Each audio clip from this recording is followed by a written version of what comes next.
Assalamualaikum warahmatullahi wabarakatuh. Halo semuanya, balik lagi sama aku Laura Amalia Marian.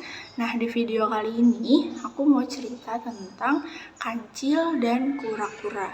Mungkin kalian semua sudah pernah dengar cerita tentang kancil dan kura-kura, tapi ternyata cerita yang biasa kita dengar ini ada lanjutannya loh.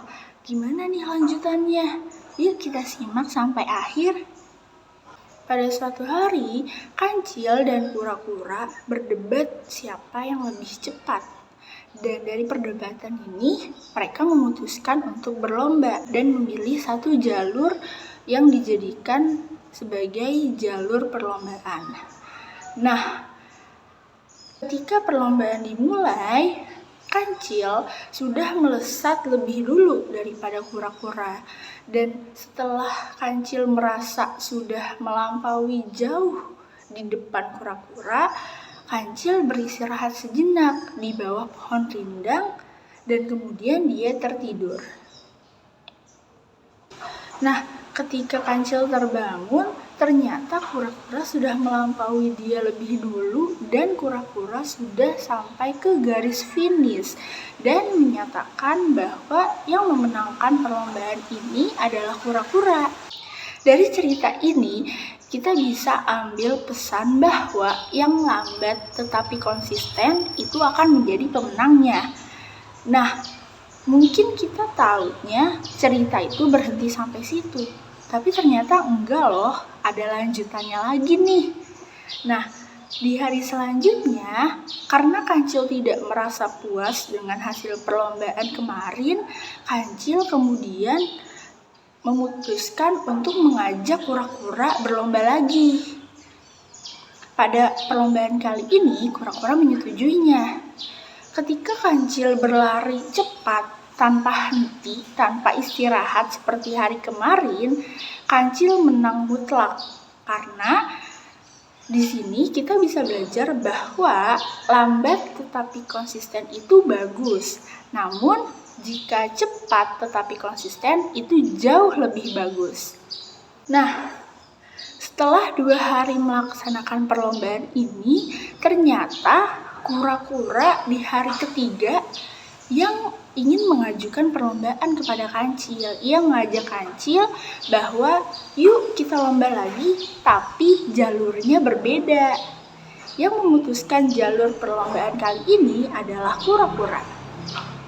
Sampai di hari ketiga ketika perlombaan, kancil melesat lebih dulu, jauh di depan kura-kura yang masih ada di belakang. Namun ketika ada di seberang sungai, kancil berhenti. Ia terpaksa harus berhenti dan memikirkan bagaimana caranya agar kancil bisa menyeberang sungai tersebut. Karena ternyata garis finishnya ada di seberang sungai. Sudah berapa lama kancil menunggu dan berpikir untuk menyeberangi sungai? Ternyata datanglah kura-kura. Dan dengan santainya kura-kura menyeberang sungai tanpa kesulitan sedikit pun. Dan pada hari itu dinyatakan bahwa kura-kura lah yang menjadi pemenangnya. Nah, dari cerita ini kita juga bisa belajar bahwa kita ternyata bisa loh mengubah strategi agar kita menjadi pemenangnya. Dan inilah yang dilakukan oleh kura-kura agar dia menjadi pemenang di perlombaan ketiga ini. Nah, tapi ceritanya belum selesai sampai situ, masih ada lagi. Di hari keempat, ternyata kancil dan kura-kura menjadi teman baik. Mereka berdua menyiasati bahwa yuk kita lomba lagi, tapi kali ini kita harus menang berdua. Kita harus punya strategi gimana caranya biar kita bisa menang bareng-bareng. Nah, masih di jalur yang sama, yaitu yang garis finishnya harus menyeberangi sungai, mulailah mereka lomba lari. Tapi dengan strategi dari garis start ke ujung sungai, itu kancil menggendong kura-kura. Ketika dia sudah sampai di sungai,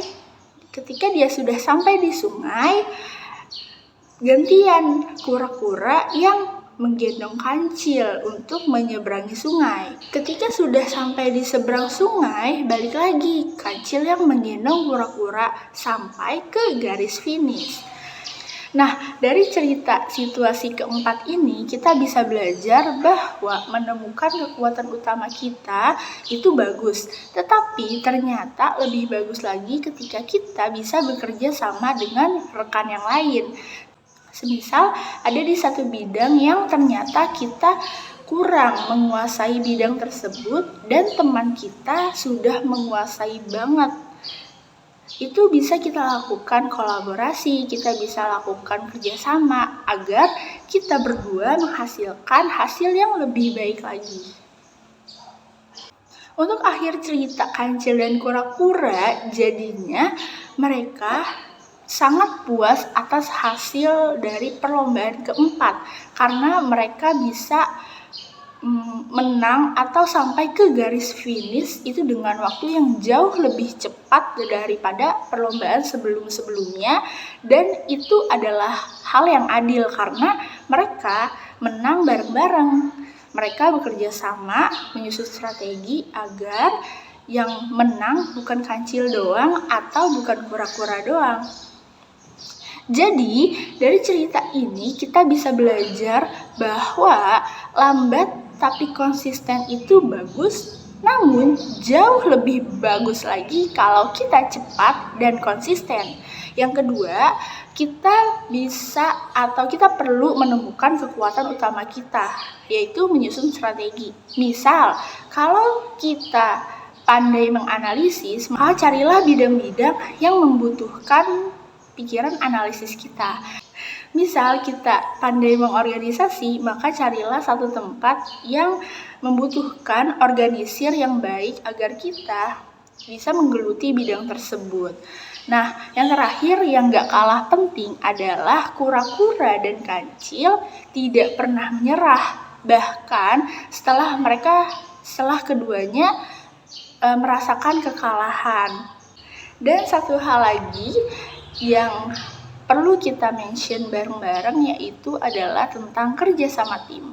Karena dengan kerjasama atau kolaborasi, kita bisa menghasilkan suatu hasil yang jauh lebih baik dari perkiraan kita pribadi yang mungkin kita tidak bisa melakukannya sendiri.